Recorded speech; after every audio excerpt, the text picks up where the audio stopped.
Although it doesn't cost the Panamanians a whole lot directly that they can see, Molina was able to point out the scale of human suffering going on down there and say, this should not be happening in our country.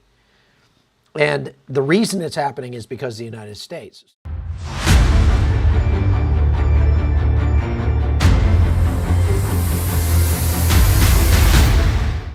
So he pulled a Trump and he said, I'm going to fix this and the U.S. is going to pay for it.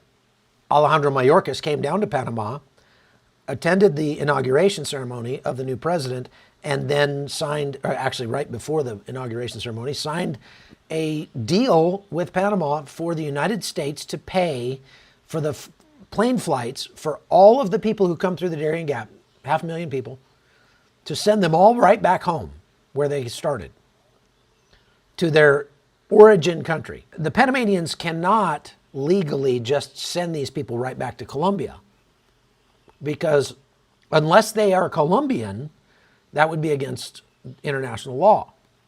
There's an agreement made for global migration. It's a global migration compact. It was made several years ago that if you're going to send somebody back out of your country, you have to send them back to their own country, not to a transitory country, unless you have an agreement with that transit country ahead of time. And they've agreed to accept these people. Very few of those would. So they signed a deal for the United States to pay for the plane tickets, both commercial and or chartered jets, to take them from Panama and take them back to their home countries. You're talking about a lot of plane tickets and to a lot of different places, because people come through the Darien Gap from 150 different countries around the globe.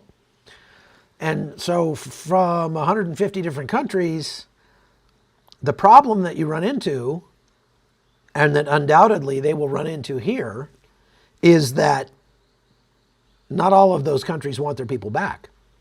Many of those countries are encouraging their people to leave and go to the United States. When you talk about countries that do not want their people back at all, that will not accept them back, we'll just call them non-conforming countries. Countries that don't conform to international law, which says that you have to allow your citizens to return to their own country. Whether or not they have paperwork, whether or not they have a passport, if they are from your country, you've got to let them back in. And some countries just don't. Again, because they want them to leave. They want them to go specifically to the United States for various reasons, which we'll talk about later. Those non-conforming countries are, there's about 15 at last count, are countries like Cuba, China, Ghana. Many countries in Central Africa won't take their people back.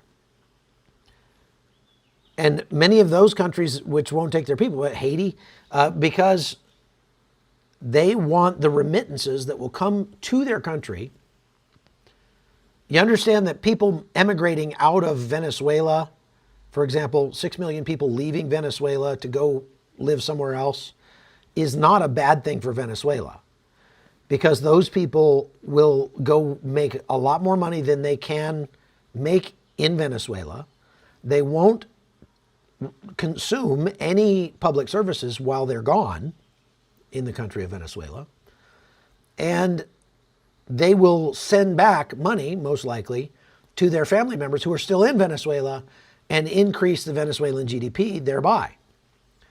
So there are countries like Guatemala, for example, which get up to 40% of their total GDP comes from remittances. About 70% of the entire working age population of Mexico, I read at one point, works in the United States at least part-time, at least seasonally. That's massive. And so these countries really want the remittances that come from the United States. Venezuela has another reason that they don't want people to come back, and that's because a lot of the people that they're sending to the U.S. are their prisoners. They're the people that they let out of prison and said, we'll let you free right now as long as you immediately leave and go to the United States. Because then it saves the state money. They don't have to feed them and house them in the prisons anymore. And they don't have to deal with these criminals. Send those criminals to the U.S. They get a double benefit. It helps their country and it hurts America. Win-win for Venezuela. Alejandro Mayorkas came to Panama and gave a speech and said, we are closing the Darien Gap completely for the next 60 days while we try to figure out how to more efficiently allow people to more safely come through into Panama on their way to the United States. So the Darien Gap will officially be closed for the next 60 days. And then he got on a plane and left, and nobody ever did anything, and the Darien was not closed, and people kept coming. And I was in Necoclí with Greta Van Susteren when all this was going on, and we were interviewing people, and we were going, they just said that the Darien is closed.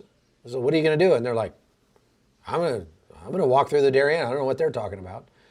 Like, they didn't pay any attention to that at all. So you have to back it up. If you're going to say something like that, you have to back it up. And that's been the big problem, is that so far, every time Alejandro Mayorkas has showed up in Panama, when he leaves, the flow of migrants gets worse. We get more migrants coming in, not less. The real cost to these migrants is in the numbers of dead and injured who come out of the Darien Gap or don't come out. The children who are orphaned by the trek because their parents die on the way.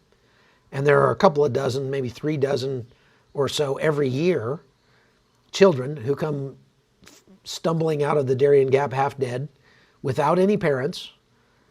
And Panama has no idea what to do with them. They don't have a system here to handle that. They're trying to put a system in place, but I mean, there's no like adoption system in place. Panama can't even figure out in many cases what country these kids came from. They don't know what their name is because it's a toddler or even an infant. And so they do everything they can to try to ascertain if they have any family or anybody that will take them. And if they can't find anyone, then they just name them Juan and put them in school.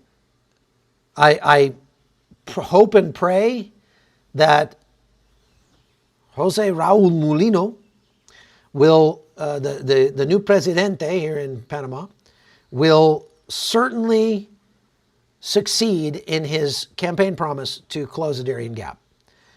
And I hope so, not just for America, but I hope so for the migrants themselves.